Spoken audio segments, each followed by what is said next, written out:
Good morning, class. Hello and welcome to my academy. Today I'll be talking about the topic planning in India. In last class we have discussed different segments of planning, and with that we'll proceed further.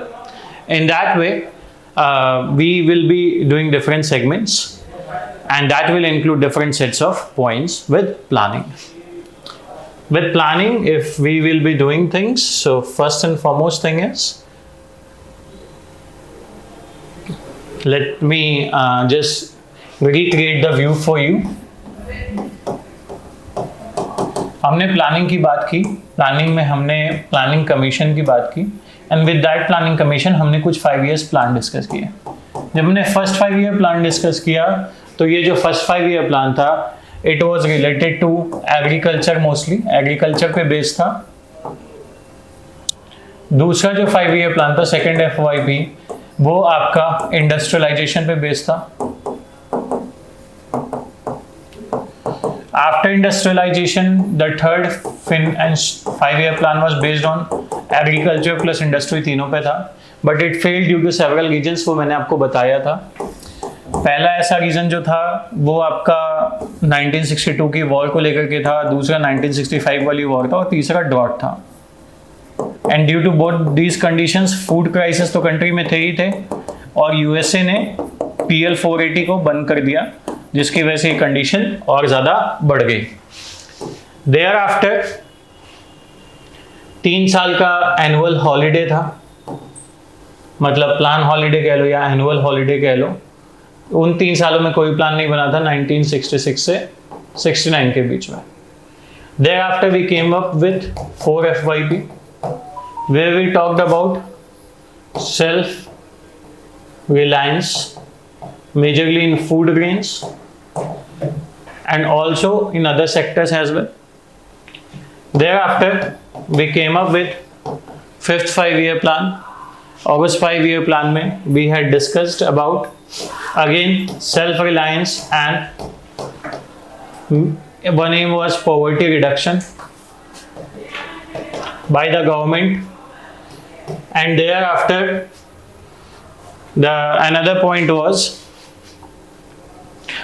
related to 6th 5 year plan, but before that again things will be there. For example, this 4th, 5th and 6th 5 year plan will come, which we had discussed. Then 7th FYP will come. होगा क्या यहाँ पर, ये 1969 से 74 गया, then 1974 से 78 तक ही आया था. रीजन क्या था, यहाँ पर गवर्नमेंट चेंज होती है, and again plan holiday comes with rolling plan concept. Rolling plan बताया था आपको कि रोलिंग प्लान जो होता है, वहाँ पे government every year based on the performance of the plan, government tries to make a plan. ठीक है, ये एक बात हो गई. उसके बाद then we came up with again 6th 5 year plan, जो 1980 से 85 तक था, and this 6th 5 year plan was a need for IRDP, Integrated Rural Development Program. इसके अलावा गवर्नमेंट के फोकस अलग अलग स्टेप्स और उस पे गए.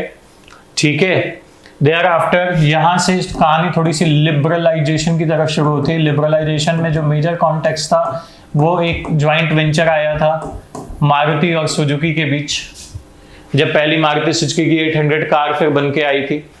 उसके बाद 7th 5 year प्लान आया when Rajiv Gandhi was the prime minister. 1985 to 1990 के बीच का सिनेरियो था. With this plan, government was more focused toward modernisation, और यहीं से एक तरीके से ICT, इंफॉर्मेशन कम्युनिकेशन टेक्नोलॉजी की यूटिलाइजेशन की बात भी की गई थी. So these were certain things. Kindly put your phone on silent basis, so that will be better thing. There also with all these stuffs, ये सारे 5 year plans आए. फिर I told you कि क्या हुआ, एक क्राइसिस आएगी अभी 1989 से लेकर के 1991 के बीच में. इस दौरान सबसे बड़ा जो पॉइंट और सबसे बड़ा जो इशू क्रिएट हुआ, वो इशू ये हुआ 1989 से 3 सक्सेसिव गवर्नमेंट्स आई, that too not having proper majority थी, बट वो मेजॉरिटी बहुत सारी पार्टीज को इन्वॉल्व करने के बाद आई थी. and due to all this governments were not able to take important decisions and rather they were taking more populist decisions, और political instability की वजह से कंट्री का जो इकोनॉमिक कंडीशन था वो काफ़ी खराब होने लगा। उसी दौरान और भी प्रॉब्लम्स एसोसिएट होके आने लगी। Those problems were like war between Iran and Iraq which led to oil crisis. Major हमारा जो ऑयल आ रहा था उस समय वो इराक से आ रहा था, ऑयल क्राइसिस हुई। प्लस इंडिया में बीओपी क्राइसिस बहुत ज़्यादा पॉइंट आउट हो गई, जिसकी वजह से जो फॉरेक्स भी था हमारा that was left for only 7 days। Thereafter another issue came there, और वो इशू ये था सबसे बड़ा और सबसे इम्पोर्टेंट इशू वो था कि जो इन्फ्लेशन था वो काफ़ी बढ़ गया था, और इसके पीछे का सबसे बड़ा रीज़न क्या था? Deficit financing. ये डेफिसिट फाइनेंसिंग मैंने बताया था घाटे का वित्तीय प्रोत्साहन। कहने का मतलब है घाटा जो होने वाला है, जो लोन से government try to finance its other budgetary activities और एक्सपेंडिचर। ठीक है, so this was it which I have told you. इसके बाद क्या होगा? जब हमारे पास चीज़ें नहीं बचेंगी, we will go to World Bank plus IMF and they will put certain conditions, और वो सेट ऑफ कंडीशंस जो होती हैं those were related to reforms, and those reforms are called LPG reforms, liberalisation, privatisation and globalisation. If we talk about liberalisation, तो liberalisation simply क्या करना था? Government को सेगमेंट्स को और सेक्टर्स को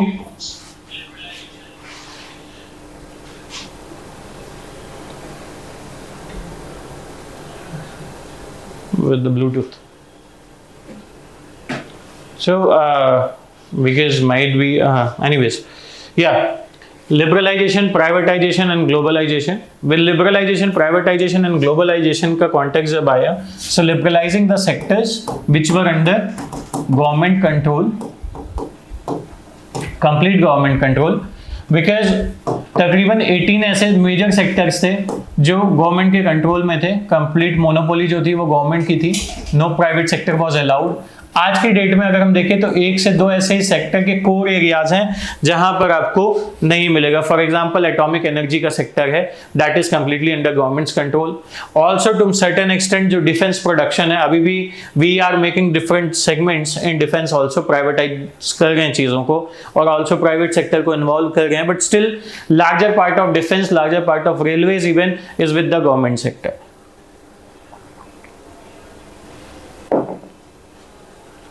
ठीक है, privatise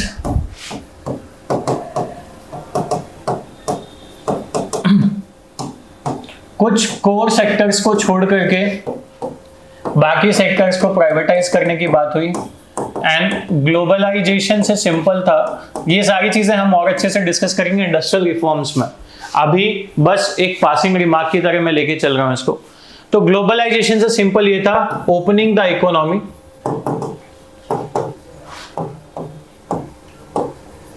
for other world.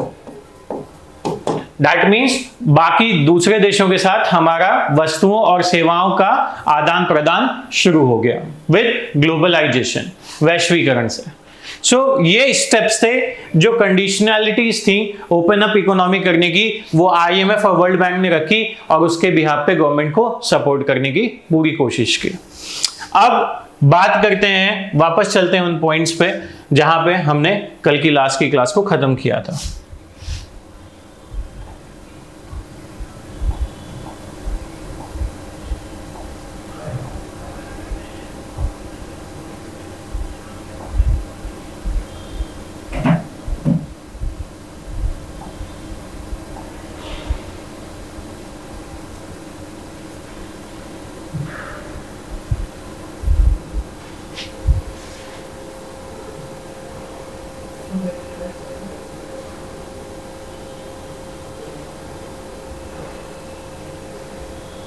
This particular thing जहां पे हमने बात की एनुअल प्लान्स आए थे 1990 से 1992। रीजन इसके पीछे आई हैव टोल्ड यू कि 1998 में गवर्नमेंट्स चेंज हो गई थी, सक्सेसिव गवर्नमेंट्स हर 6 महीने पे चेंज हो गई थी।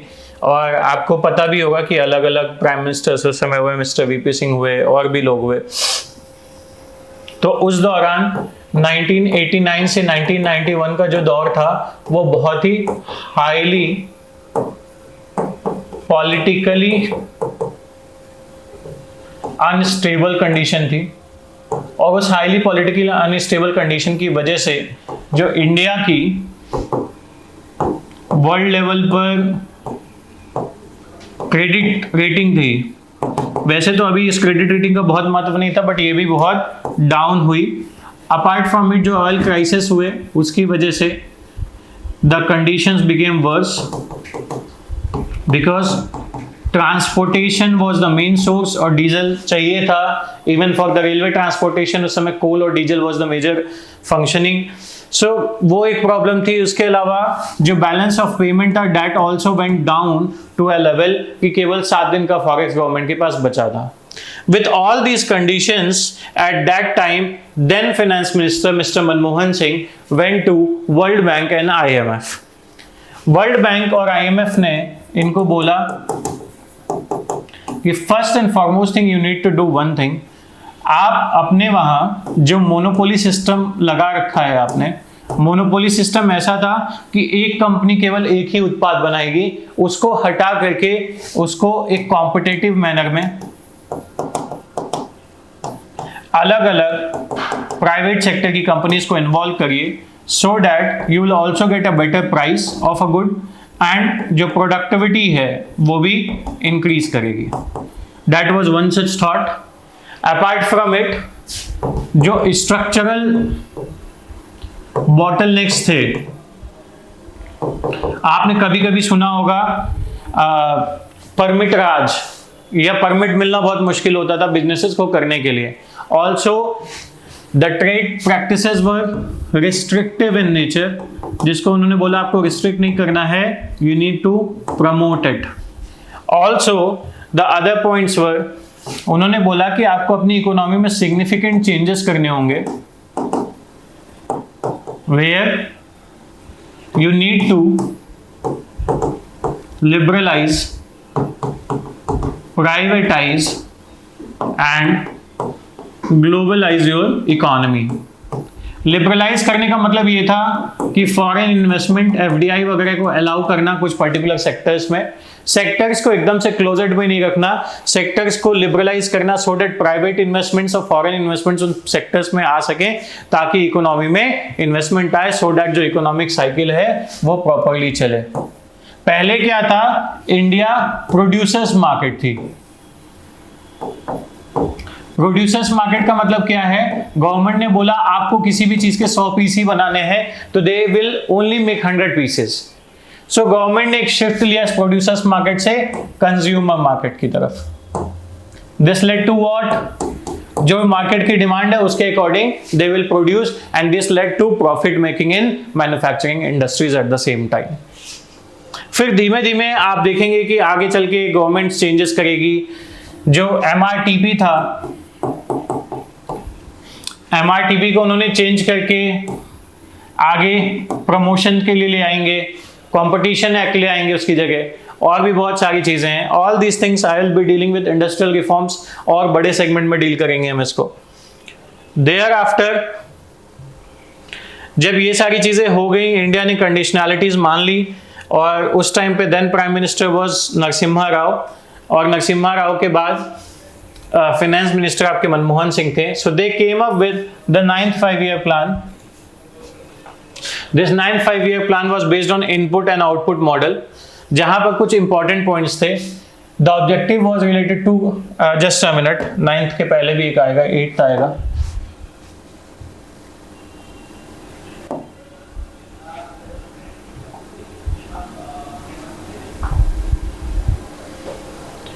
Eighth 5-year plan. 8th 5-year plan was based on John W. Mueller model. It was also said as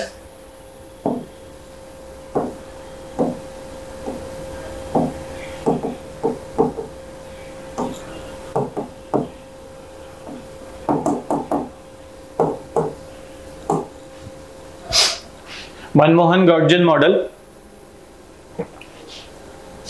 The objective was development of human resource. The question is, what we understand from human resource? What is human resource? If we talk about human resource, हम हर जगह सुनते हैं ना, human resource है, human resource है, human resource HR department भी होता है अलग अलग सेगमेंट में. What it is all about? If we talk about human resource और HR, what it is all about? जो देखता है ह्यूमन के, जैसे कि मेरे एचआर है यहाँ पे, ठीक है, अब मेरे को कोई भी अगर प्रॉब्लम हुई ऑफिस में, जैसे मेरे को ये नीड है या फिर इस चीज से दिक्कत हो रही है, तो मैं एचआर डिपार्टमेंट में बताऊंगा उसको खुद से करें. You are talking about the official HR purpose. I'm talking about what is human resource. Human resource in the sense, When simple समझो, when human can be used as a resource. हाँ. और human कब resource की तरह use होगा? When he is or she is skilled. So whosoever is a skilled person can be termed as a human resource. क्यों? Because they can be a part of economic activity.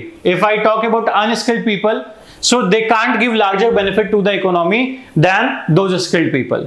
That's why the government's a lot of focus is on skill India, skill development.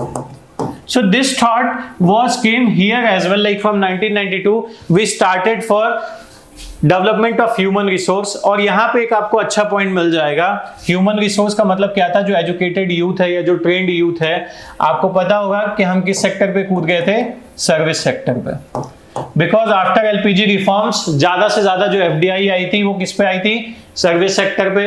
उसके अलावा दूसरी चीज क्या थी? Service sector को easy होता है खोलना. बिकॉज फॉर एग्जाम्पल जैसे कि मैं हूं, मैं आपको पढ़ा रहा हूं, ये क्या सर्विस सेक्टर है. Here what you need? You need a studio where you can record the video, you can give live lectures, and at any point of time you can vacate this place and you can go to some other place. आप जा सकते हैं इस place को छोड़ करके कभी भी. So it is easier to do certain sort of business in service sector. वहीं पे अगर हम मैन्युफैक्चरिंग सेक्टर की बात करें तो वहां पर सबसे पहली चीज आपको एक बड़ा एरिया चाहिए होगा. उस बड़े एरिया में प्रॉपर स्टैब्लिशमेंट्स करोगे, मैन्युफैक्चरिंग के लिए मशीनरी ले आओगे, मशीनरी के अलावा और भी बहुत सारी चीजों करोगे. सो वो इजियर नहीं था. सो उस टाइम सिनेरियो में इंडिया का जो इंफ्रास्ट्रक्चर था और जो बेसिक चीजें बाकी थी, उसको देखते हुए जो इजियर टास्क था वो था सर्विस सेक्टर. सो हुआ क्या? हमें जाना था एग्रीकल्चर से मैन्युफैक्चरिंग की तरफ और हम कूद गए सर्विस सेक्टर की तरफ. और इसका लॉन्गर टर्म में जो नुकसान हुआ वो क्या हुआ? Jobless growth. Because service sector में एक आदमी 100 लोगों को डील करता है. फॉर एग्जांपल आप बैंक में चले जाइए तो आप देखेंगे एक पर्टिकुलर बैंक का कर्मचारी दिन भर में 100 से 150-200 लोगों को डील करता है. But at the same time manufacturing industry में एक मशीन को कई बार 4 लोग मिलकर डील करते हैं. So that is a difference. तो इसीलिए गवर्नमेंट ने फिर फर्दर 2015 में मेक इन इंडिया को इतना ज्यादा प्रमोट करने की कोशिश की सो दैट मैन्युफैक्चरिंग सेक्टर में बूम आए. बट दो मेक इन इंडिया के कुछ सर्टेन प्रोज एंड कॉन्स भी हैं, वहां पर बहुत सक्सेसफुल नहीं हो पाया.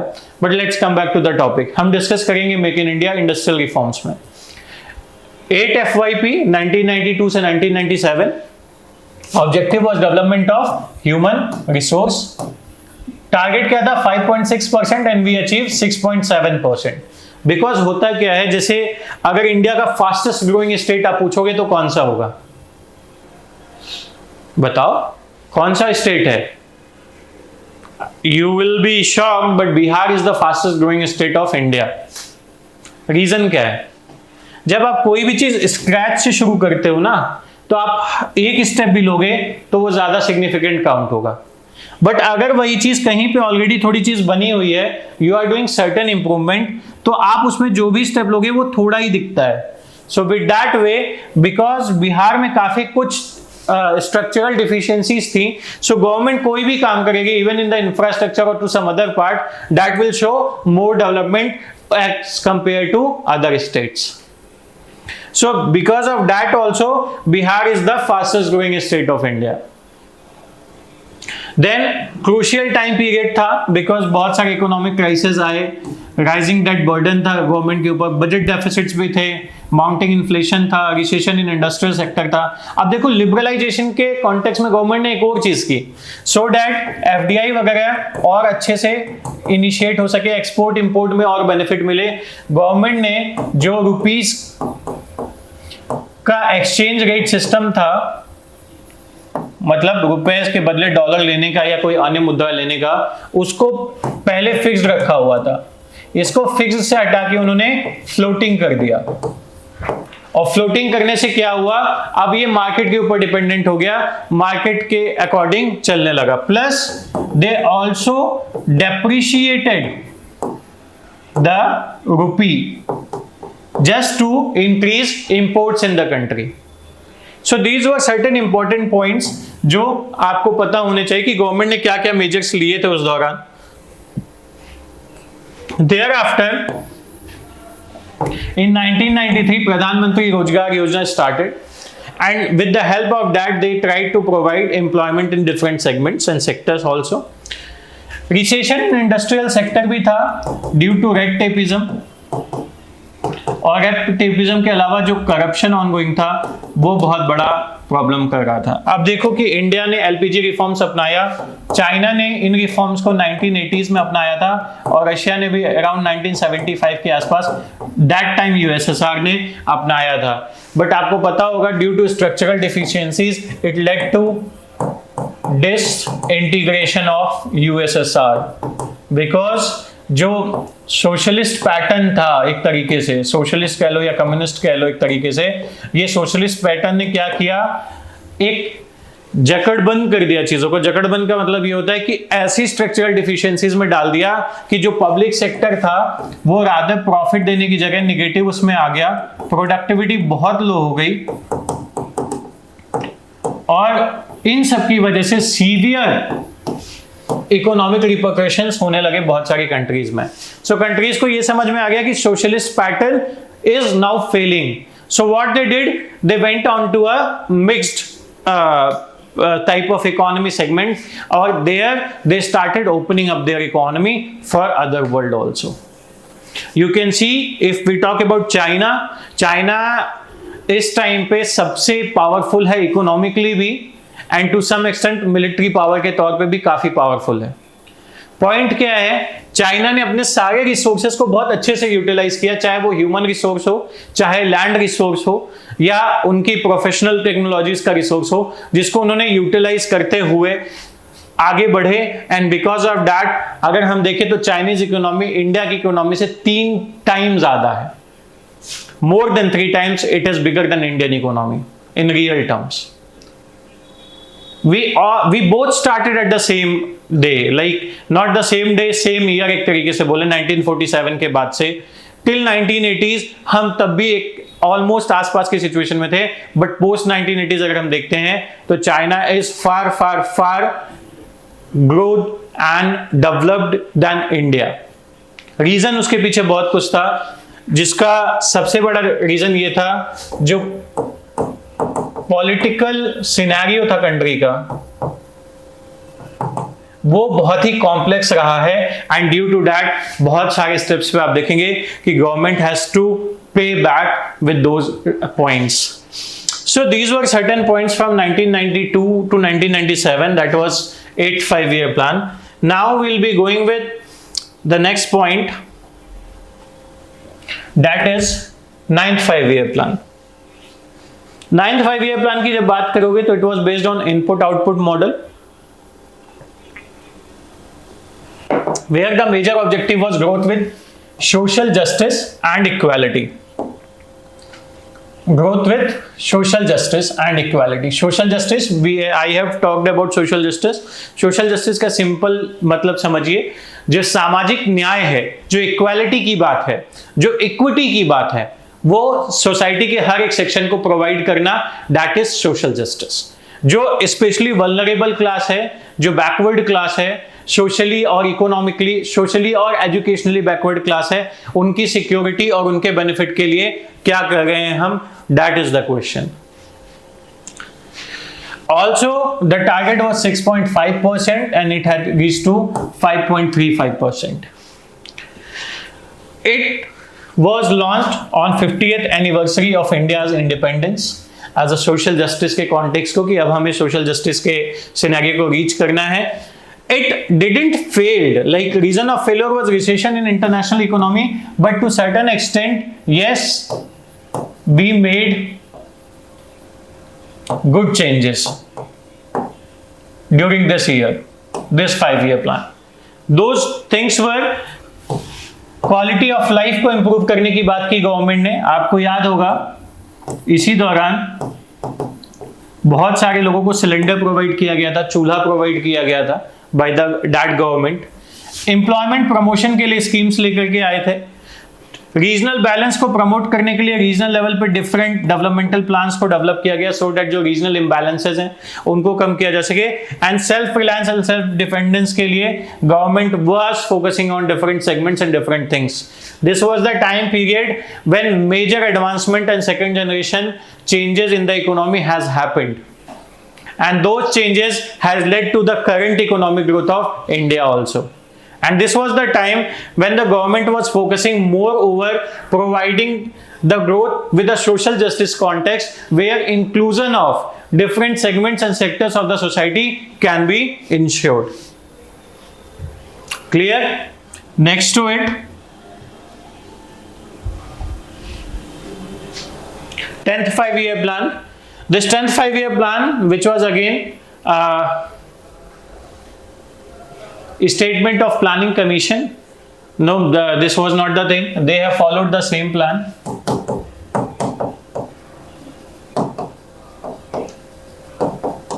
They have repeated the plan. The plan was again development with social justice and equality. And this time they have introduced the act, Competition Act,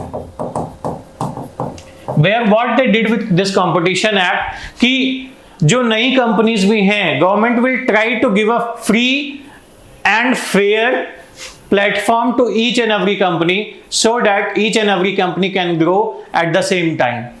ऐसा नहीं होगा कि कोई बड़ी कंपनी है तो कोई उसको एडवांटेज मिलेगा, छोटी कंपनी को उसको डिसएडवांटेज मिलेगा.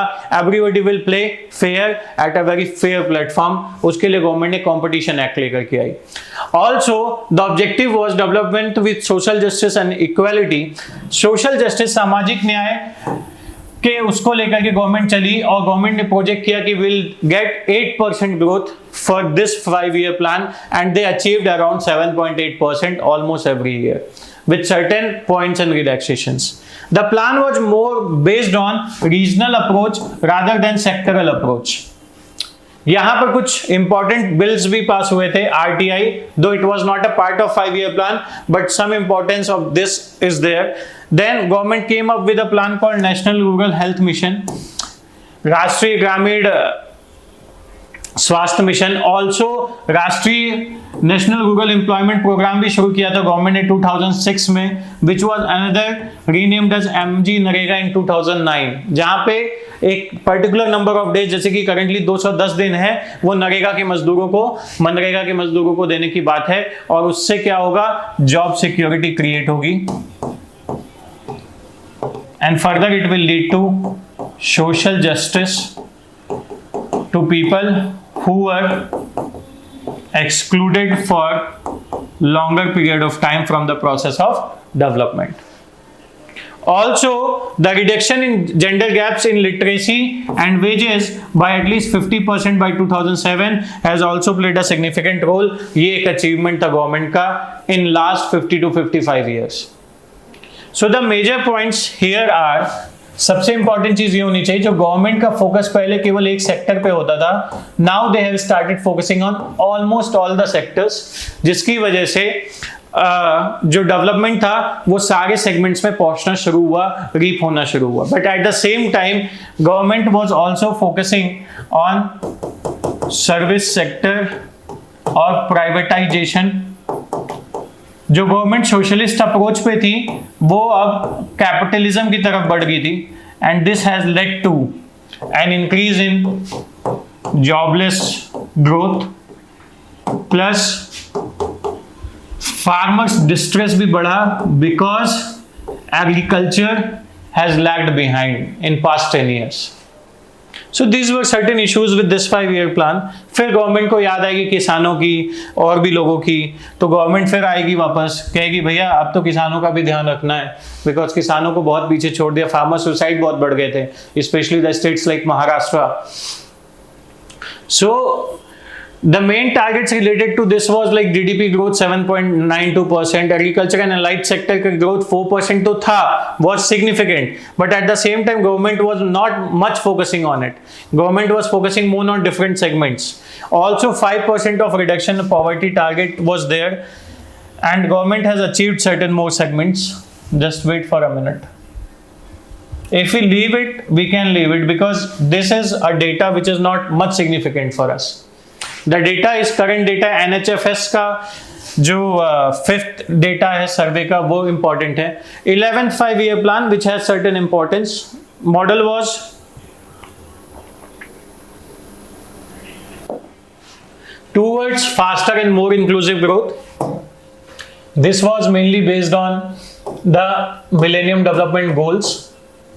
So towards faster and more inclusive growth, government was targeting 9% and they got 7.9%. Instant e-money order, right to education लेके आए 2010 में. GDP growth से related चीजें हैं, but this is not that important.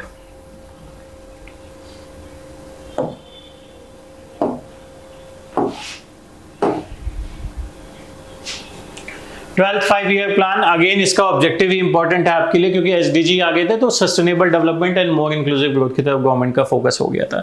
So this was the last 5-year plan from planning commission. Target was 8%, achieved 6.7%. The real GDP growth was at 8%, agriculture 4%, manufacturing growth at 10%. This data is certain in question. Reason being agriculture में 3 साल लगातार due to drought, due to floods, due to other conditions, crisis बहुत तगड़े थे. Even during that एक बार तो negative में भी चली गई थी agriculture growth rate. So these are certain points which you must know. Anyways, those were the main targets of the government, but they didn't achieve it to larger extent. Also, economic slowdown भी शुरू हो गया था काफी हद तक. So what were the achievements of Planning Commission or planning as a whole if we talk about? So different achievements and other points here are like increase in national income, definitely significant increase हुआ.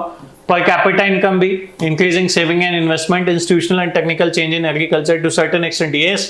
Growth and diversification of industry, economic infrastructure आपको पता होगा, स्वर्णिम चतुर्भुज योजना और भी बहुत सारी चीजें. अभी आपको क्या NH के जो जाल बिछते हुए दिख रहे हैं.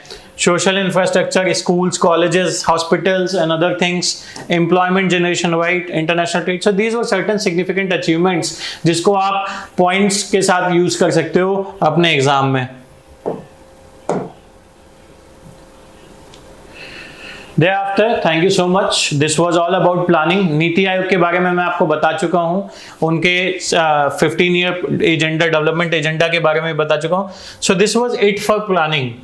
अब इसके बाद we'll be discussing about a new topic that is industrial reforms.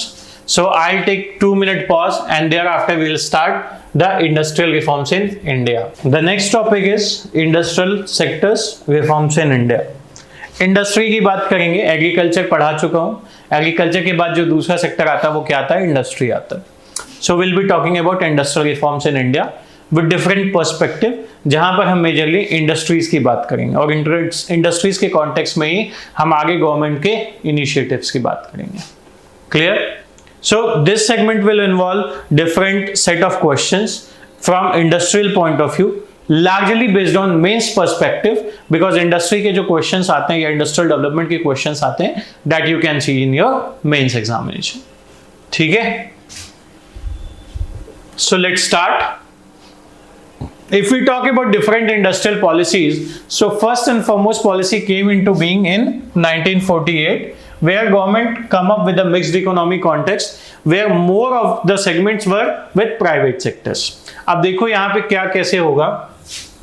So first thing was industrial policy 1948 में आई, mixed economy के context को लेकर के. Then the larger policy which was also called first industrial reform or industrial policy. So this first industrial policy resolution came into 1956, which is also called the Economic Constitution of India. यहाँ पर government ने एक basic framework किया industrial policy का, और वो policy का था मोहल्लबिस मॉडल के हिसाब से, where he talked about a strong and vibrant public sector. The larger emphasis was on a strong and vibrant public sector. तो मोहल्लबिस मॉडल का जो मुख्य आधार था वो क्या था? एक मजबूत और सुदृढ़ आपका सार्वजनिक क्षेत्र। इसमें उन्होंने क्या किया? कंपनीज को 3 शेड्यूल्स में बांटा। पहला शेड्यूल था ए, जहां पर केवल पब्लिक सेक्टर की कंपनियां थी और इसके लिए 17 सेक्टर्स को रिजर्व किया गया। दूसरा शेड्यूल बी, जहां पे मिक्स था, जहां पे 12 सेक्टर पार्शियली रिजर्व थे, जहां पर ये सेक्टर्स पार्शियली रिजर्व हैं, कोई नई कंपनी नहीं आ सकती, लेकिन जो एग्जिस्टेड प्राइवेट सेक्टर कंपनी है उनको परमिट था कि आप इस सेक्टर में काम करते रहो। और तीसरा था बाकी का जो क्षेत्र बचा वहां पर प्राइवेट सेक्टर की कंपनी। तो शेड्यूल ए केवल public sector 17 companies 17 sector, schedule be mixed जहां पर 12 सेक्टर्स थे, पार्शियली रिजर्व थे और एग्जिस्टिंग प्राइवेट सेक्टर को परमिट था, और schedule she was private sector. यहां पे इन्होंने इसको ऐसे बांटा। लार्जर एम जो पब्लिक सेक्टर का यहां पे था वो था डेवलपमेंट ऑफ हैवी इंडस्ट्री, जो क्या करेगी? मीडियम और उसके लिए मीडियम और स्मॉल इंडस्ट्रीज के लिए रॉ मटेरियल प्रोवाइड करेगी। ठीक है, फॉर एग्जांपल स्टील इंडस्ट्री हो गई, कोल इंडस्ट्री हो गई, या कोई और एल्यूमिनियम बेस्ड इंडस्ट्री हो गई, सो उन सारी चीजों का। ठीक है,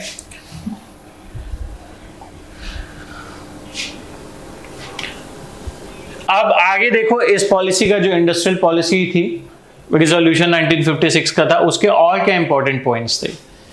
पहली चीज ये थी, प्राइवेट सेक्टर रेगुलेट किया जाएगा लाइसेंसिंग पॉलिसी से। इसी को आप बाद में देखोगे, यही लाइसेंस राज या परमिट राज के तौर पे हो जाएगा, जहां पे कानून जो है वो डाकू की तरह प्रॉब्लमेटिक सिचुएशन क्रिएट करेगा। Also coordinated development of private and public sector, small scale industries to be promoted, restrictions on foreign investment, मतलब no liberalisation, stick to closed economy. ठीक है, प्रोविजंस अगर देखोगे तो ये देखो, scope of public sector got widened, the government aim to achieve a socialistic pattern of growth, a clear cut classification of industries was done for the first time, industries basic strategic importance की which has a nature of public utility, वो सब कुछ public sector के पास थी। Compulsory licensing की बात कर दी है, paid the development of public sector in India, यहां से पब्लिक सेक्टर की डेवलपमेंट की बात शुरू हो जाती है। Then second industrial policy came in 1977 which was related to the de-industrialization of small scale industries so that एक proper development हो सके, and this has led to FDI को इंक्रीज किया गया 40% तक स्मॉल स्केल की इंडस्ट्रीज के लेवल पर, लिबरलाइजेशन के प्रोसेस की शुरुआत। Thereafter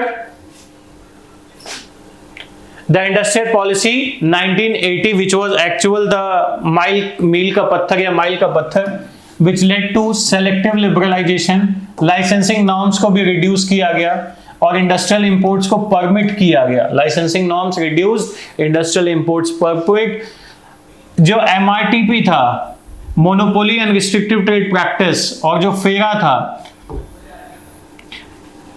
फेरा was foreign exchange regulatory act. अब यहां पे क्या था? रेगुलेट कर रहे थे, इसको उन्होंने चेंज किया मैनेजमेंट से, अब मैनेज करना है, रेगुलेट नहीं करना। और मोनोपोली और रिस्ट्रिक्टिव एक्ट को आगे चल के कंपटीशन एक्ट से चेंज कर देंगे।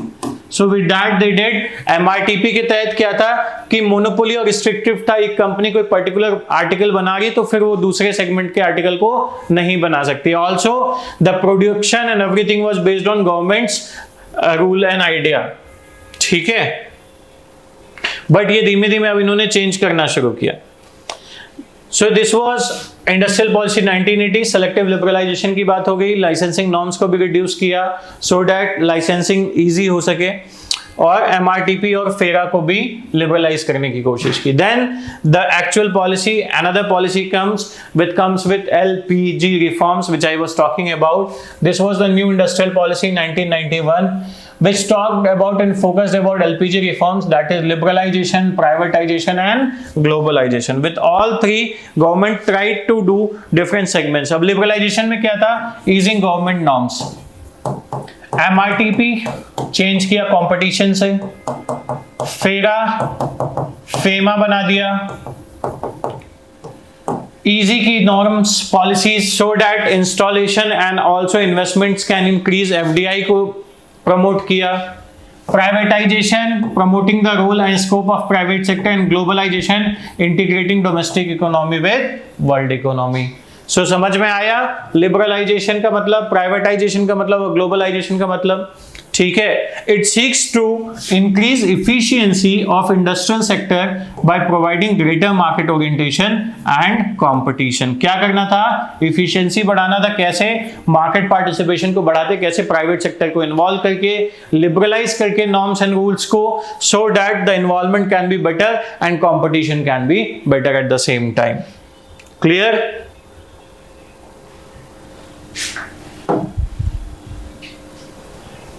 Then there were certain PSU reforms which government has done.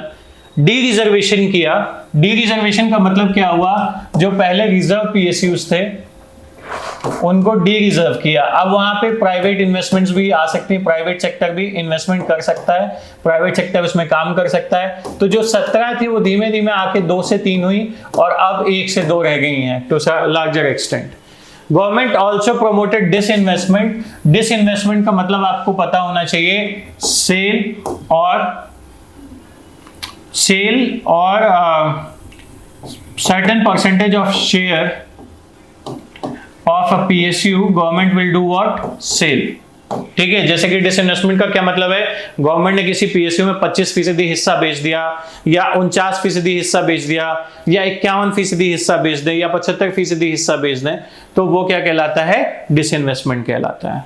Disinvestment में भी गवर्नमेंट के डिफरेंट अप्रोचेस हैं। गवर्नमेंट तकरीबन 125 लाख करोड़ या के आसपास का डिसइन्वेस्टमेंट का प्रोसीड बढ़ाने के प्लान में है, so that can benefit government for the strategic investments to the strategic sectors also.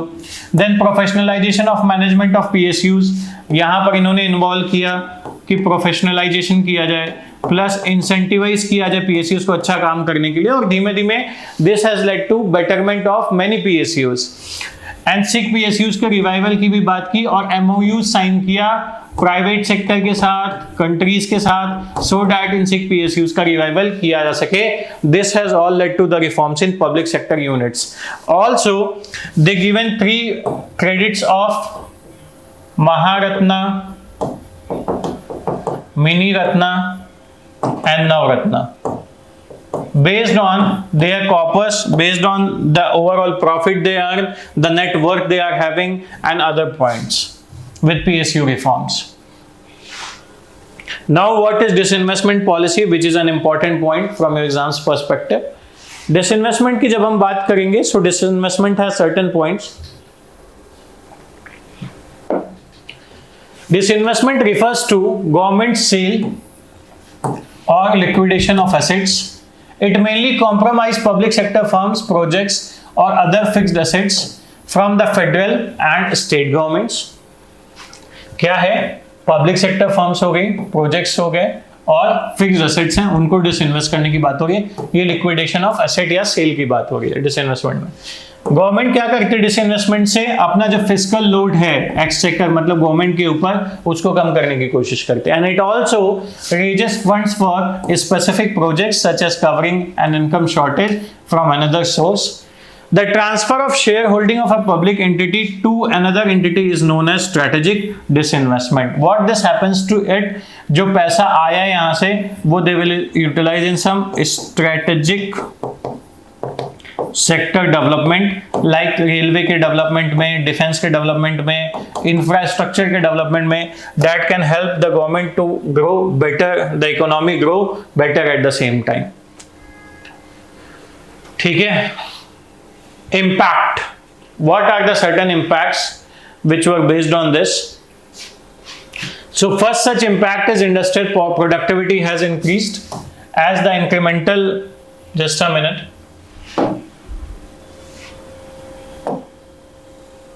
industrial productivity increased as incremental capital output ratio decreases significantly.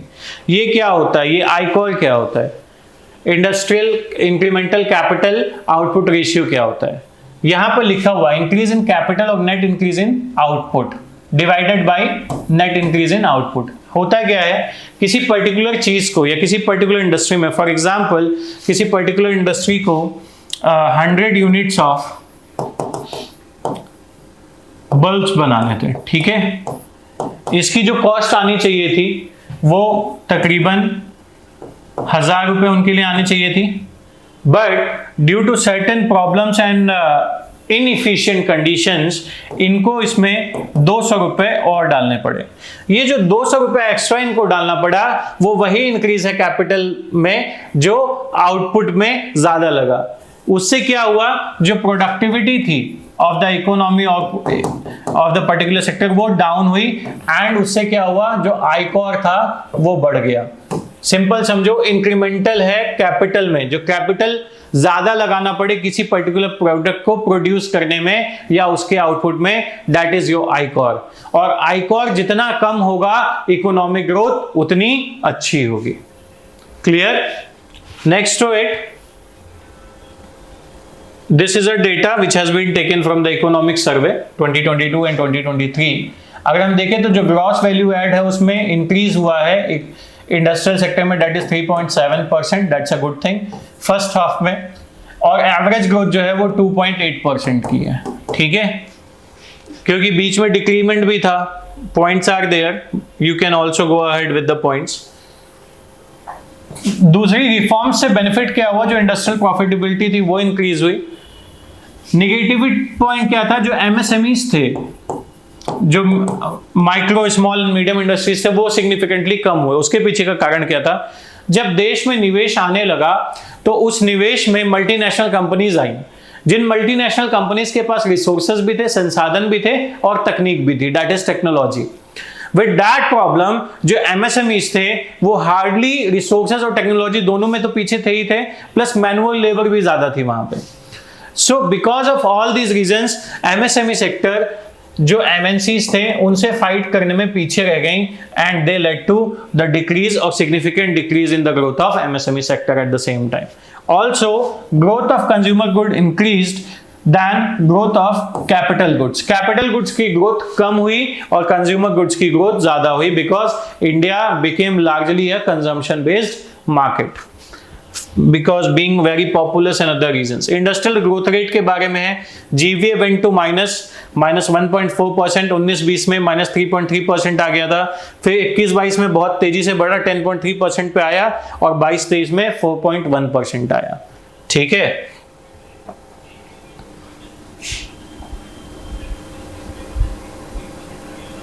Then Maharatna and Navratna status। Just give me a minute and I start in a quick।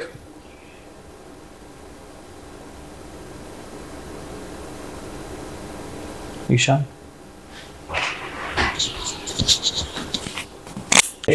Maharatna and Navratna status.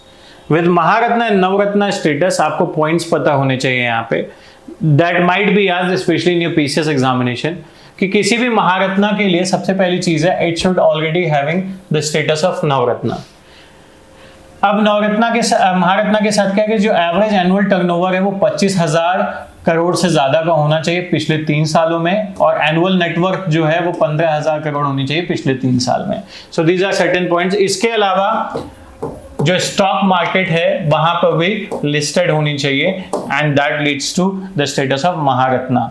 जैसे NTPC हो गया, ONGC हो गया, cell हो गया, IOCL, गेल, भेल, ये सारी चीजें आपकी महारत्ना की हैं। देयर आफ्टर देयर आर 17 नवरत्नास, और उसके बाद मिनी रत्ना कैटेगरी और शेड्यूल एज सीपीसीज जो हैं जिन्होंने एक्सीलेंट या वेरी गुड रेटिंग पाई है, ठीक है, पिछले 5 सालों में, वो फिर नवरत्ना के स्टेटस में कन्वर्ट होती हैं। अगर नवरत्ना की बात करोगे, so like national mineral corporation development of India, NLC हो गया, ऑयल इंडिया लिमिटेड हो गया, और भी बहुत सारे हैं। You can go ahead with this.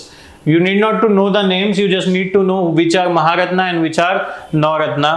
Basic classification पता होनी चाहिए examination point of view से। Then we have micro, small and medium enterprise। This micro, small and medium enterprise is related here। वहाँ पे जो changes हुए हैं वो आपको पता होने चाहिए, जो current changes हैं, ठीक है।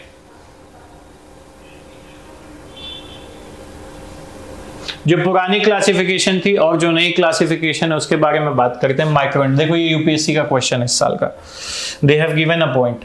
माइक्रो के लिए क्या है, 5 लाख करोड़ से कम का नहीं होगा तो माइक्रो होगी टर्नओवर, और पहले 25 लाख था। स्मॉल के लिए क्या है, 5 करोड़ से 75 करोड़ के बीच में, पहले 25 लाख से 5 करोड़ के बीच में था। और मीडियम 75 करोड़ से 250 करोड़, पहले ये 5 करोड़ से 10 करोड़ के बीच में था।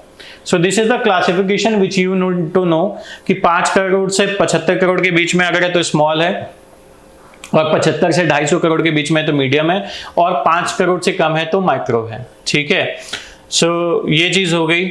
उसके बाद what next, important initiatives which government has taken at different levels।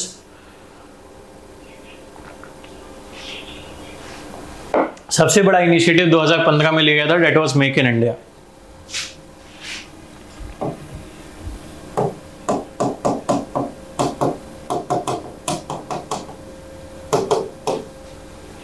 अच्छा चलो एक और चीज सुनो, मेक इन इंडिया और मेड इन इंडिया में डिफरेंस क्या है? क्वेश्चन, आप सभी से मेरा एक क्वेश्चन है, मेक इन इंडिया और मेड इन इंडिया में क्या डिफरेंस है? हम कब मेड इन इंडिया बोलेंगे और हम कब मेक इन इंडिया बोलेंगे? जब जो पार्ट्स हैं वो केवल असेंबल इंडिया में हो रहे हों तो वो क्या कहलाएगा? Made in India. For example phones जो असेंबल हो रहे हैं इंडिया में, that is made in India. जब वही पार्ट्स भी इंडिया में ही बने और असेंबल भी इंडिया में ही हो, then it is called make in India. So that's why government wants India to become manufacturing hub for the entire world supply chain. So for that, Make in India was a very crucial component. What are the major points of these components? Are all these points like ease of doing business। आपको पता होगा ease of doing business report जो last आई थी उसके बाद तो scrap कर दिया गया due to certain discrepancies। The government was able to reach to 63rd from 137 और 140 के आसपास थी, वहां से 63rd पे आई। अभी भी दो चीजों पे जो कॉन्ट्रैक्ट इन्फोर्सिंग है वो एक प्रॉब्लमेटिक सिचुएशन है, and registering of property is also an bottleneck here. So these are certain points जहां पे गवर्नमेंट ने काम भी किया है। उसके बाद गवर्नमेंट ने क्या किया, दूसरा, पहला point ease of doing business हो गया, दूसरा पॉइंट आपका एफडीआई हो गया। आप देखेंगे तो लार्जली मेजर सेक्टर्स में गवर्नमेंट ने 100% एफडीआई को अलाउ किया है, और that has significantly increase the FDI coming to India. With labour reforms we all know, जो बहुत सारे लेबर रिफॉर्म्स थे उनको 4 कोड्स में तब्दील कर दिया, 4 अलग अलग सेगमेंट्स में, ताकि जो पॉलिसी है वो भी इजियर हो, प्लस जो हायरिंग एंड फायरिंग वाली पॉलिसी है वो भी थोड़ी कन्वीनियंट और सही बन सके, so that labour security, employer security and other benefits, everything can be made easier and at the same time convenient for every party। Also for protection of intellectual rights, आपको पता होगा IPR वाले उसमें index में अगर आप जाएंगे तो इंडिया इज अराउंड 40 या 42 के आसपास है, या 37 है। सो सिग्निफिकेंट इंप्रूवमेंट है। स्किल डेवलपमेंट के लिए अगर आप जाएंगे तो government is focusing on skill development from very initial stage from 2015 onwards अगर हम देखें तो, और एक लार्जर पार्ट को स्किल डेवलपमेंट के तौर पे प्रधानमंत्री कौशल विकास योजना के माध्यम से, स्किल डेवलपमेंट के माध्यम से, skill India, national skill development missions और भी बहुत सारे पॉइंट्स के माध्यम से गवर्नमेंट ने यूटिलाइज करने की कोशिश की है। Thereafter startup India, company को स्टार्टअप इकोसिस्टम बनाने के लिए पूरा गवर्नमेंट ने बहुत सारे मेजर्स लिए हैं, लाइक टैक्स रिलैक्सेशन दिया है, आइडियाज को क्रेडिट के लिए मुद्रा योजना है, अन्य योजनाएं हैं। Also stand up India is for the development of women, SC/ST में एंटरप्रेन्योरशिप डेवलप करने के लिए ये प्लान है स्टैंड अप इंडिया का। So government is putting all efforts to include this make in India, a successful make in India initiative, and with certain points and certain importance of the things, many things have changed with certain objectives and initiatives at the same time। For example जैसे मुद्रा हो गई, अब इसको empower करने के लिए government ने डिजिटल इंडिया को बहुत काम किया, startup India, stand up India, make in India, different initiatives government has taken. Smart city हो गई। ऑल्सो एनर्जी, रिन्यूएबल एनर्जी के कॉन्टेक्स्ट में गवर्नमेंट बढ़ने की बहुत कोशिश कर रही है। All these are part of industrial reforms which you can include. Then the new set of industrial reforms which is taking place with the digital advancements of the countries and economies, and also digital transformation of different sectors and segments at the same time. So that is what, that is industry 4.0. That is the new industrial revolution all around world which is happening, and India wants to take a lead into it. India इसमें आगे बढ़ना चाहता है काफी तेजी से, ताकि कई प्रोसेसेस में जहां वो पीछे रह गया वहां पे बेहतर हो सके। अगर हम इंडस्ट्री 1.0 की बात करें तो सबसे पहली चीज, सबसे सिग्निफिकेंट चीज इंडस्ट्री 1.0 में अगर आप देखेंगे तो it was mechanization. Just a minute,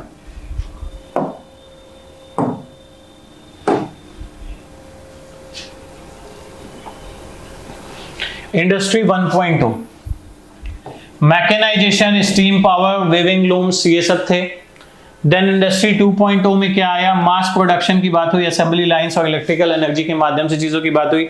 industry 3.0 led to automation and computers and electronics, and industry 4.0 talks about cyber physical system, internet of things, networks. अगर मैं एक ब्रॉडर पिक्चर में जाऊं इंडस्ट्री 4.0 के,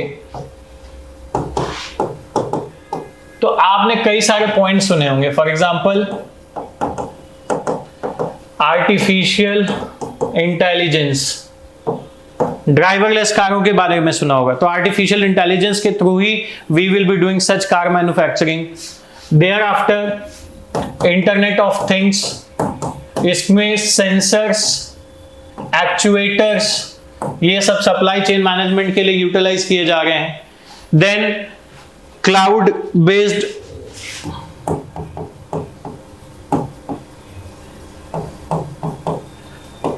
एंटरप्राइज रिस्पॉन्स प्रोग्राम है।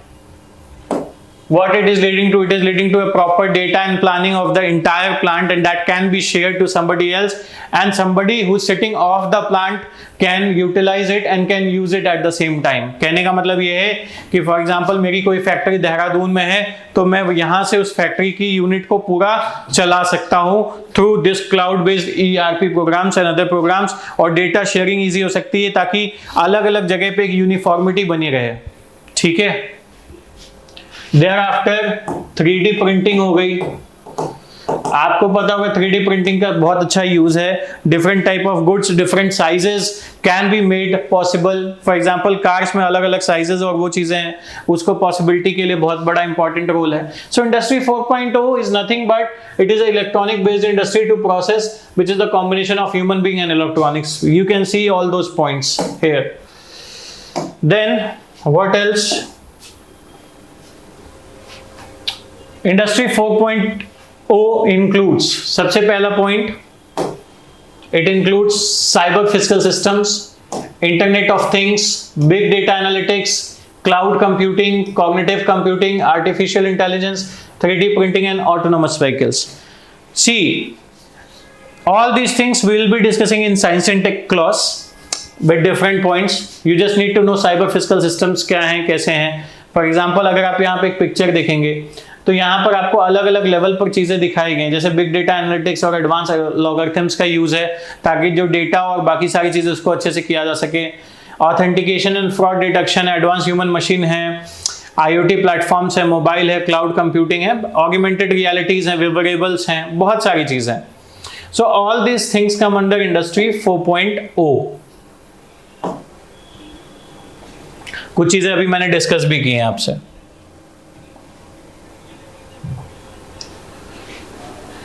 Impact क्या होगा इसका, बेनिफिट्स क्या होंगे, आपको पता होना चाहिए। Better and affordable health care through AI driven diagnostics. ठीक है, यहां पर आप एग्जांपल ले सकते हो डेंटल इम्प्लांट्स का भी, जो डेंटल इम्प्लांट्स अब AI बेस्ड डेवलप किए जा रहे हैं। Also it will enhance the farmers income through digital approach so that उनको बेटर आइडिया होगा चीजों का। सॉइल हेल्थ कार्ड ले लो, ई-नाम ले लो और अदर टेक्नोलॉजीज ले लो। It will also strengthen the infrastructure at the same time, bridging the urban divide.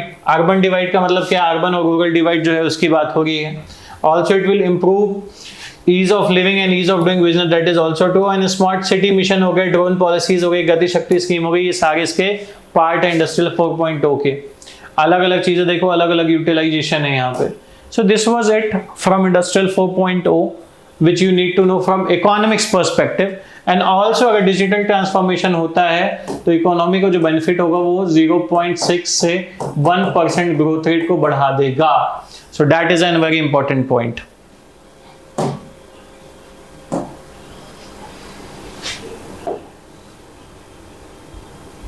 Initiatives की बात करें तो different initiatives government has taken for industry 4.0 and with these initiatives certain set of points which are here are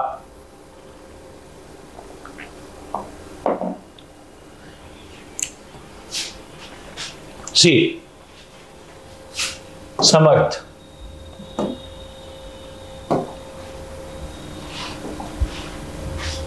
if we talk about Samarth initiative, तो Samarth initiative क्या है? Smart advanced manufacturing and rapid transformation hubs जो उद्योग भारत 4.0 के तहत बनाया जाएगा, ministry of heavy industry के तहत एंड पेट्रोलियम्स। सो ये क्या कर रहे हैं कि smart advance manufacturing rapid system बना रहे हैं, जैसे कि उसमें क्या होगा, involvement of different digital technologies so that जो मैन्युफैक्चरिंग हब है वो स्मार्ट हब्स के तौर पे होंगे। इससे बेनिफिट क्या होगा, जो कॉस्ट है वो 20% तक रिड्यूस की जा सकती है और प्रॉफिट को तकरीबन 10 से 20% के बीच में बढ़ाया जा सकता है with reduced cost. The Center for Fourth Revolution in India in 2018, it was to develop policy framework for emerging technologies। आप देखेंगे mission for AI, mission for different missions have been taken up by the government of India। Also, challenges क्या हैं? सबसे बड़ा challenge तो है जो वो है gap in technical skills. People are not having technical skills. ये टेक्निकल स्किल्स बहुत इंपॉर्टेंट है एग्जामिनेशन पर्सपेक्टिव से, where people are lacking. Then data sensitivity is also an issue, जहां पर साइबर फ्रॉड्स के केसेस बहुत ज्यादा बढ़ सकते हैं। Interoperability of the devices and services is also an issue. Security is issue and handling of data growth, that is another issue with that. These are the certain key challenges which I have just told you. Skills shortage है and resistance to outsourcing है, then rarely a clear or phased strategic plan is also there, lack of access to proof points, data security, बहुत सारे issues हैं। But with those issues it is very important to go ahead with this technology because this will help India to a larger extent। Thereafter, one major scheme which has benefited the manufacturing sector a lot, that is production linked incentive scheme। It offers incentive to companies based on incremental sales in domestic facilities, and it guarantees 4 to 6% incentives to companies for step-by-step sale of manufactured good in the countries। This particular incentive scheme has been taken to increase the domestic manufacturing capacity in India and also includes import substitution and job creation in the economy। The recent update, government has allocated around 1.9 lakh crore rupees for the same scheme, an extra allocation of 19,500 crore rupees for PLI in solar PV modules। इससे government क्या करना चाहती है, जो domestic manufacturing companies हैं उनको help out कर रही है ताकि गवर्नमेंट के जो मेजर टारगेट्स हैं उनको पूरा कर सके। For example solar PV modules will be utilized for solar energy development. जो गवर्नमेंट का टारगेट है 450 गीगावाट एनर्जी का, रिन्यूएबल एनर्जी का, जिसमें एक लार्जर पार्ट सोलर एनर्जी का है, उसको यूटिलाइज करने के लिए। So you can also see what it is this production linked incentive scheme if we talk about for large scale electronic industry manufacturing also they 4.6% दे रहे हैं। टारगेट सेगमेंट क्या है, mobile phone, specified electronic components. Eligibility subject to threshold and tenure of scheme is for a financial year, but basically 5 years के लिए scheme है ये, ठीक है।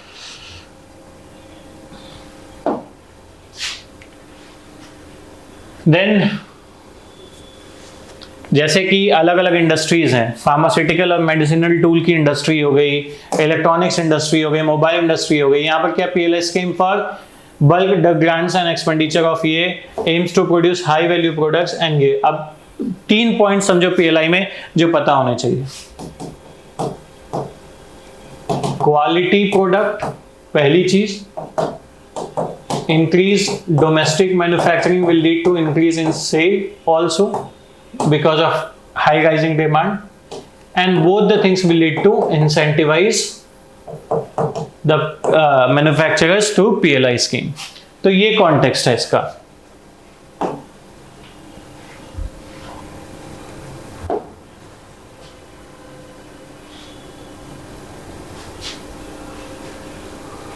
These are certain things which you need to know. Rather you need more, which is not much important. PLI scheme के benefits देख लो क्या क्या है. Introduction of non-tariff rules, then increase in job opportunities, identifying the target product, development of domestic industries and aim to form a stable economy.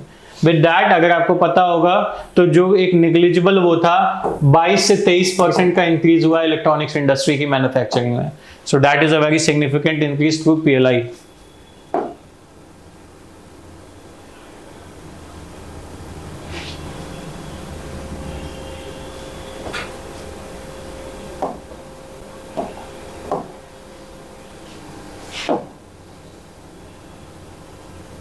Challenges भी हैं, but challenges are not that utilizable. The national manufacturing policy, where government has different plans and initiate the policies, and under that the PLI scheme government has thought of, which has almost created 3 lakh employment, and the more than 100 beneficiaries, just a minute, are from MSME.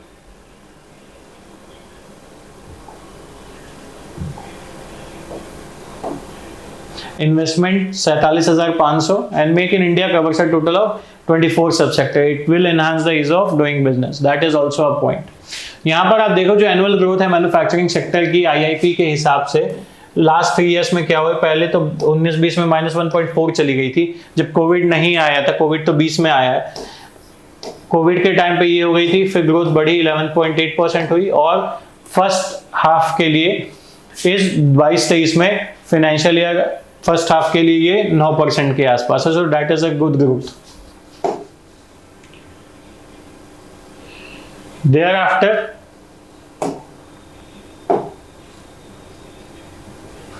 schemes to promote manufacturing sector. FAME India.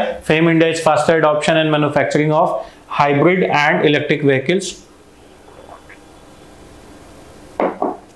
आपको ही पता है कि government का major focus electric vehicles को promote करने का है, so that जो डिपेंडेंस है क्रूड की उसको सिग्निफिकेंटली कम किया जा सके.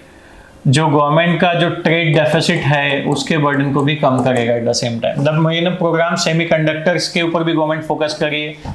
अभी जो माइक्रॉन के साथ करार हुआ है, micron will develop industry in India, वो बहुत बड़ा है. इंडिया का 60% सेमीकंडक्टर की रिक्वायरमेंट या चिप रिक्वायरमेंट को पूरा करेगा. Also Udyami Bharat scheme is there. Textile के लिए PM Mitra is there.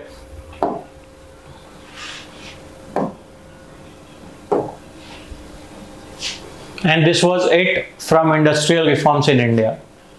So with all these points and with all these topics, I have tried to discuss the industrial reform, which was a certain important topic. Overall, a question on industry can come, how the contribution can be increased and what are the different government's resources which government can utilize for this particular sector.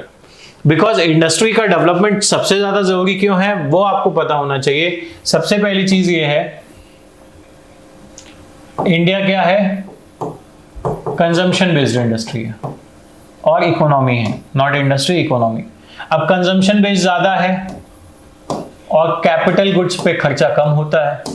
What this is leading to, consumption तो हो रहा है but वो India की खुद की pocket में ना करके किसी और कंट्री की पॉकेट में जा रहा है. Because majorly the MNCs which are having their bases in India, they take profit to their own parent countries.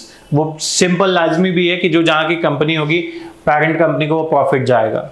So what government is trying to do is domestic economy को boost करने के लिए at certain levels and certain extent government is focusing on different segments and with those different segments government के अलग अलग plans भी हैं जो गवर्नमेंट यूटिलाइज करेगी.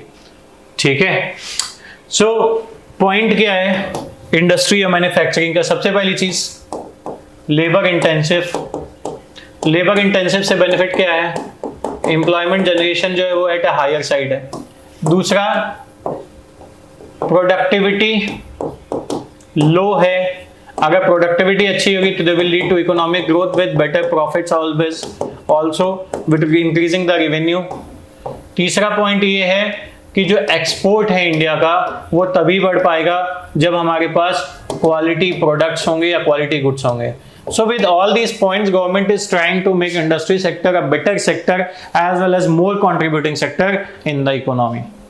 With Make in India initiative and other initiatives, government has tried hard to make the significant changes into the economy at the same time. So this was it from industrial reforms. Now we will be taking a big break of 5 minutes, and after 5 minutes we will be discussing about the external sector in India. That will be the third part of the lecture today. So we have discussed planning, and after that we have discussed the industrial reforms. Now we'll be dealing with the external sector, which has very important role to play, and you need to know different segments of the third part, that is external sector. So let's take a pause for 5 minutes, and after that we'll start. I am back with a new topic. External sector कल discuss करेंगे because आपको थोड़ी freshness चाहिए होगी उस topic के लिए. That is a very important topic from prelims perspective mainly and to certain extent mains perspective से भी. आज क्या डिस्कस करेंगे? आज हम इकोनॉमिक सर्वे के बारे में डिस्कस करेंगे और इकोनॉमिक सर्वे का जो पहला चैप्टर है that is very important chapter, that is state of Indian economy, और उसके बारे में हम बात करेंगे आज. ठीक है. So today we will be discussing about state of Indian economy in our first lecture of economic survey, which makes an important segment, ताकि आपको एक अंडरस्टैंडिंग हो इंडियन इकोनॉमी चल कैसे रही है, क्या पॉइंट्स हैं इसके मेजर, उन सभी चीजों के बारे में. So with that, I'll be discussing the economic survey summary, and in that I'll be discussing the state of Indian economy. देखो हर साल इकोनॉमिक सर्वे आता है और वो हर साल चेंजेस भी आते हैं. So certain changes will be there, but today we'll be majorly talking about this. That is state of Indian economy. 22-23 की रिपोर्ट है और इस रिपोर्ट के अकॉर्डिंग कुछ इंपॉर्टेंट पॉइंट्स हैं जो आपको पता होना चाहिए. पहला पॉइंट जो है वो है ग्लोबल इकोनॉमी हिट जो है वो है सिंस 2020. इसके पीछे के जो मेजर रीजंस थे, पहला रीजन था कोविड इटसेल्फ, जिसने 2020 से 2022 तक सारी देश में अलग अलग देशों में इकोनॉमीज को बहुत ही पुअर कंडीशन में रखा. दूसरा रशिया यूक्रेन वॉर की वजह से क्या हुआ है, जो फूड ग्रेन्स के प्राइसेस हैं वो बढ़ गए हैं वर्ल्ड मार्केट में, और भी बहुत सारी प्रॉब्लम्स आ गई. रीजन क्या है? Ukraine Russia are major wheat producing states. Ukraine सबसे ज्यादा वीट एक्सपोर्ट भी करता है, सो फूड ग्रेन्स की क्राइसिस शुरू हुई. ऑल्सो ग्लोबल स्ट्रक्चर में भी कुछ डिफरेंसेस है, जैसे कभी ऑयल प्राइसेस बढ़ गए due to certain decisions taken by OPEC plus countries. तो ये सब कुछ मिलाकर global economy was in a very bad stage और recession is on the door of the global economy. Germany जैसी कंट्रीज में तो रिसेशन ऑलरेडी आ चुका है. आप देख रहे होंगे ले ऑफ्स बहुत ज्यादा बढ़ गए हैं, और ये सब क्या सिग्निफाई करता है? Countries coming in the gimmick of recession post COVID and due to all these issues.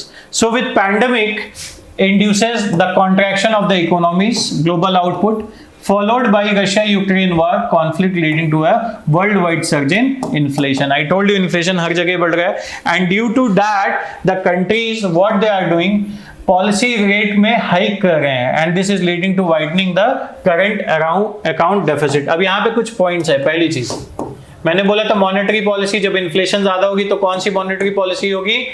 Tight या डियर या कॉन्ट्रैक्शनरी. तो इसमें आरबीआई क्या करता है? रेपो रेट बढ़ा देता है. तो यहां पर भी इन्फ्लेशन को टैकल करने के लिए ज्यादातर कंट्रीज ने क्या किया? पॉलिसी रेट्स को हाइक किया, and which has caused the US dollar जो हुआ वो अप्रिशिएट हुआ, बिकॉज जब पॉलिसी रेट्स हाई होंगे तो यूएस डॉलर के फेडरल रिजर्व में इन्वेस्टमेंट ज्यादा हो सकती है, और इसकी वजह से कंट्रीज का जो करंट अकाउंट डेफिसिट था that has also increase because value of the rupee has decreased. अब समझो कैसे. फॉर एग्जांपल पहले मान लो जो क्रूड ऑयल था ठीक है, वो $50 प्रति बैरल था, इसका प्राइस बढ़ गया, ये हो गया $70 प्रति बैरल। अब क्या होगा, अब now you have to pay for the same barrel more rupees, और डिमांड किसकी बढ़ी, डॉलर की बढ़ी। क्यों, क्योंकि you are paying it in dollars, तो $20 बढ़ गया, जिसकी वजह से रुपए की वैल्यू घटेगी और रुपए विल डिप्रिशिएट, एंड ओवरऑल जो करंट अकाउंट डेफिसिट है जो गुड्स एंड सर्विसेज के उस पर लगता है वो बढ़ जाएगा।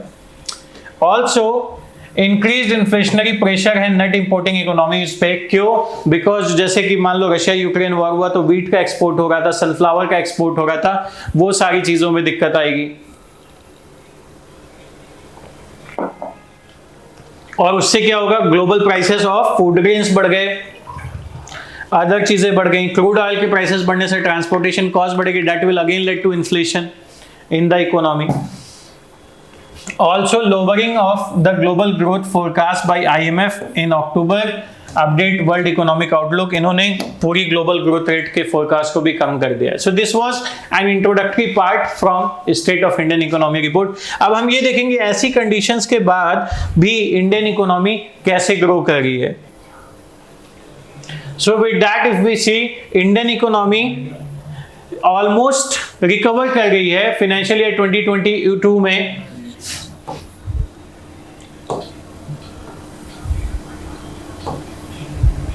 The Indian economy staging a full recovery in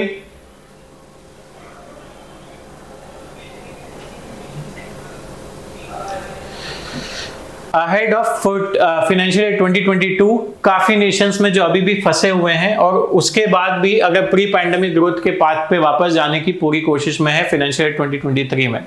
Yet India still faces the challenges of reining in inflation that European strife accentuated। कहने का मतलब ये, यूरोपियन कंट्रीज अभी भी उस गिमिक में फंसी हुई, रिसेशन के दौर में फंसी हुई है, बट इंडियन इकोनॉमी फिर भी इस फेस को चैलेंज करके वापस से दोबारा अच्छे ग्रोथ में आने की पूरी कोशिश में है। There also the another point is, Ishaan important call है तो बाहर जाके ले लो। So thereafter रिटेल इन्फ्लेशन जो है नवंबर 2022 में आरबीआई की मेजर्स और गवर्नमेंट के मेजर्स से आरबीआई की upper tolerance level that is 6% से गो डाउन हुई, और अभी we are at a proper better side with 4.1%। However the challenges of depreciating rupee, आपको भी पता होगा 82 रुपए के आसपास, loss of export stimulus is still persist in the economy. So these are certain challenges जिस पे government is trying to take better benefits कि इसको सही करके यहां पर चीजें थोड़ी बेहतर की जाएं। ऑल्सो चैलेंजेस क्या हैं जो ग्लोबल इकोनॉमी के द्वारा फेसेस किए जा रहे हैं वो समझिए। पहली चीज, the new set of challenges, सबसे पहली चीज तो भैया कोविड ही है।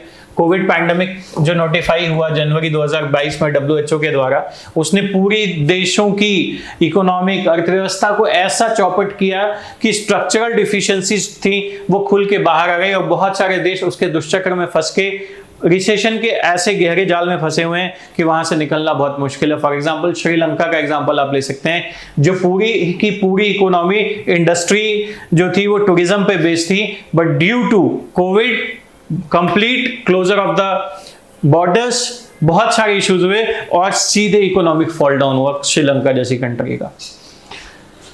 रशिया यूक्रेन वॉर के कॉन्फ्लिक्ट जो 2022 में हुआ था, देन टाइटरी मॉनेटरी पॉलिसी बहुत सारी कंट्रीज फॉलो कर रही हैं, स्लो क्रॉस बॉर्डर ट्रेड हुआ due to the supply chain disruptions, loss of education income earning. आपको पता होगा बहुत सारे जो इंडिया के बच्चे बाहर पढ़ रहे थे, फॉर एग्जांपल कहीं यूक्रेन में डॉक्टर्स पढ़ रहे हैं, चाइना में पढ़ रहे हैं और कहीं पढ़ रहे हैं, दे केम बैक और उनके वापस जाने का कोई टाइम ही नहीं आया। अपॉर्चुनिटीज बहुत सारी पैंडेमिक की वजह से गई हैं। आप देखो वर्ल्ड इन्फ्लेशन की बात अगर करें तो उसमें देखोगे तो क्रूड ऑयल के प्राइसेस में जंप हुआ है, नेचुरल गैस का इशू है, व्हीट में भी जंप हुआ है क्योंकि रशिया और यूक्रेन अकेले 29% ऑफ द व्हीट एक्सपोर्ट को वो करते हैं। Russia 6.5 million barrels of oil एक दिन में एक्सपोर्ट कर रहा है। Russia 17% natural gas production. Russia ने धमकाया यूरोप को कि ये बंद कर देगा, और बंद कर देगा तो यूरोप की हालत पतली हो जाएगी। देन फर्टिलाइजर में भी रशिया 15% और नाइट्रोजन अदर पोटाश फर्टिलाइजर में 17%। अगेन सनफ्लावर ऑयल में 75% of the export was done by Russia and Ukraine alone, and which has led to increase in the prices of those refined sunflower oil, wheat flour and other different sources also at the same time.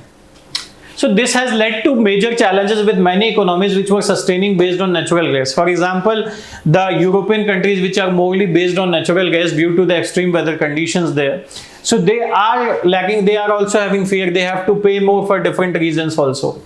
And the bread basket of Europe, that is Ukraine, parts of Russia, is again in the conflict from last 1.5 years, and due to that different problems are arising. Thereafter, supply chain disruptions हैं, and we know why these supply chain disruptions are there. अगर आप देखें तो costly oil की बात करेंगे तो 19% increase हुआ है सनफ्लावर ऑयल में।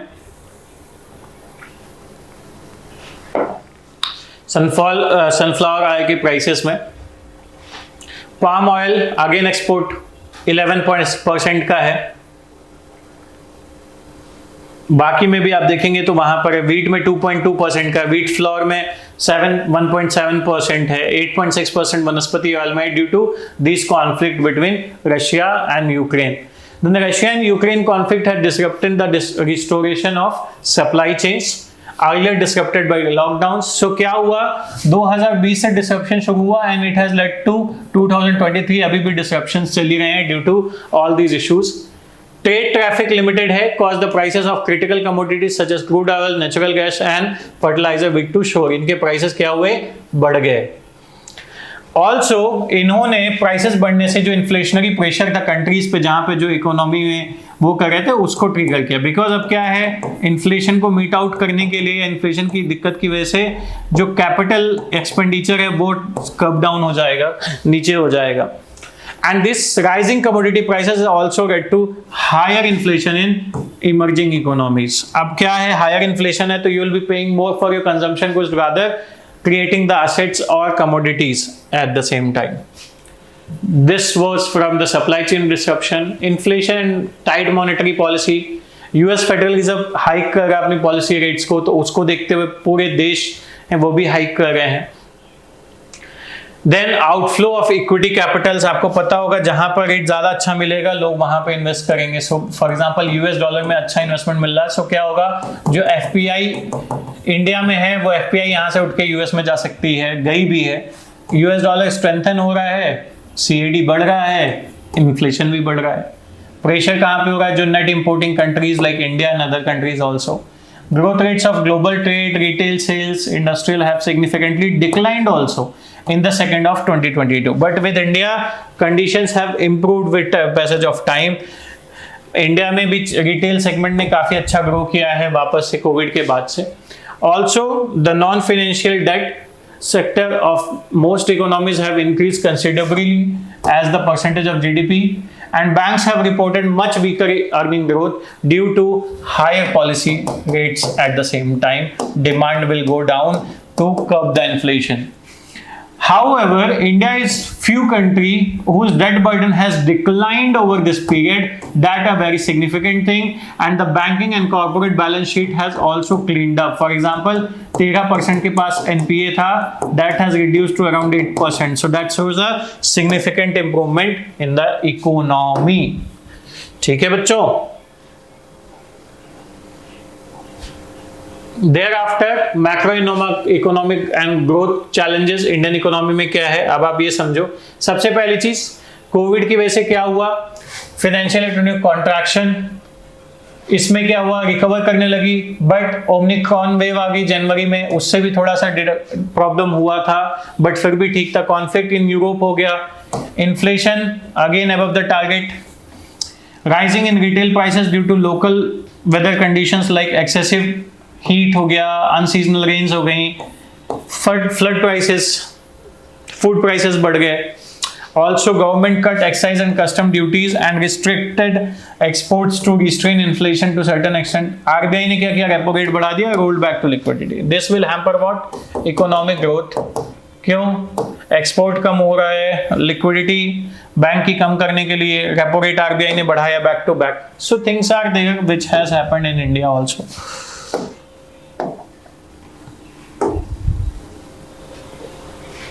Monetary tightening, I have told you the policy कि मॉनेटरी टाइटिंग की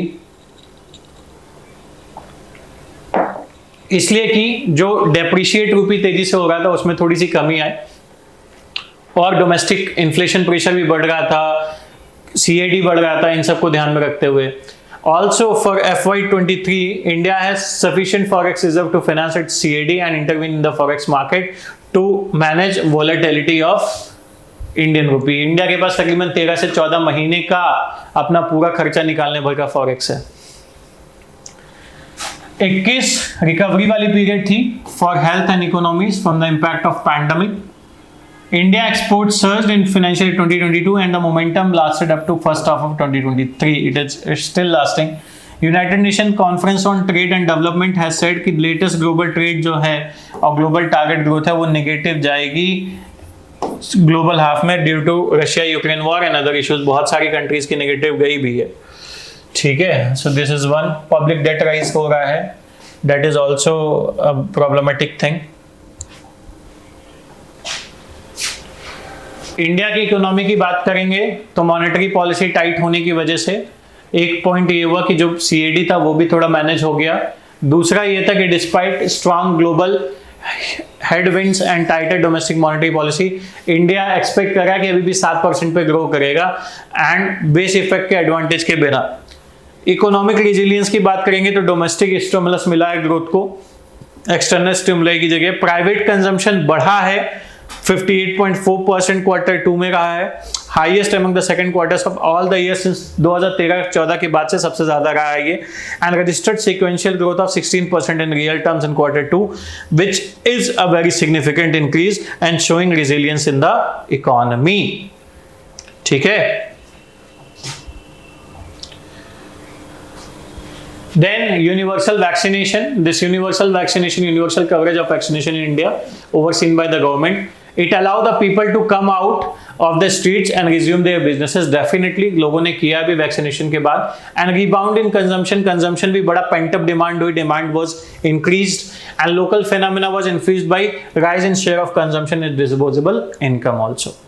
आरबीआई का सबसे रिसेंट सर्वे जो है उसने दिखाया कस्टमर का कॉन्फिडेंस बढ़ा भी है और पर्सपेक्टिव में एम्प्लॉयमेंट और इकोनॉमिक कंडीशंस भी अच्छी हुई हैं विद पैसेज ऑफ टाइम, ठीक है।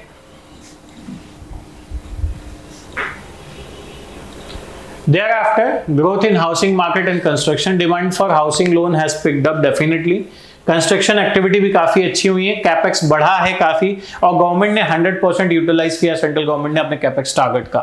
Economic output of the country is set to increase by at least 4 times the amount of capex. जो कैपेक्स लगाया है उसका 4 गुना बढ़ने की पूरी उम्मीद है, ठीक है। Capex thrust, you know capex का मतलब क्या है, कैपिटल एक्सपेंडिचर, और उसका जो थ्रस्ट है स्ट्रैटेजिक पैकेज का पार्ट था ताकि जो क्राउडिंग इन हो प्राइवेट इन्वेस्टमेंट वो अच्छी हो और वैक्सीनेशन ऑफ और जो नॉन स्ट्रैटेजिक सेक्टर के पीएससीज हैं या आइडलिंग पब्लिक सेक्टर एसेट हैं उनको हटा के या उनको लीज रेंटिंग करके थोड़े सिग्निफिकेंट कैपेक्स को मतलब थोड़ा सिग्निफिकेंट बजट में, जैसे नेशनल मॉनेटाइजेशन पॉलिसी है 111 लाख करोड़ का उसमें सिग्निफिकेंट वो है, या 6 लाख करोड़ का national 6 lakh crore government fund जुटाने की बात करी है थ्रू नेशनल मॉनेटाइजेशन पॉलिसी और उसको यूटिलाइज करेगी।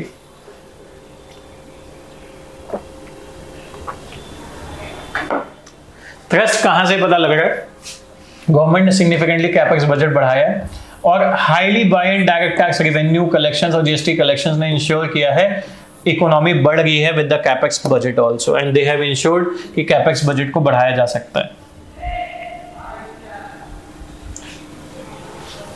Thereafter, the stronger balance sheet of corporates has also played an important role, जहां पर नॉन फाइनेंशियल डेट जो है बैंक का for international settlement has been gone better. Also जो इंडियन सेक्टर का है financial and non financial debt वो भी अच्छा है और डिक्लाइन भी हुआ है 30 परसेंटेज पॉइंट्स के द्वारा। Also demand for credit have increased and due to that it shows CARR comfortable उसमें है, थ्रेशोल्ड लिमिट में, एडोकेसी में है। CAR बताया ना कैपिटल एडोकेसी रेशियो, वो भी कंफर्टेबल लिमिट में। That means bank have better possibility to lend as well. Then India's inclusive growth की बात करेंगे तो इंडिया का एम्प्लॉयमेंट बढ़ा है कैसे, जो 9.8 हो गया था अनएम्प्लॉयमेंट रेट, वो 7.2 आ गया था, ठीक है। Pent up demand I have already told, so this it has nothing to do with other things.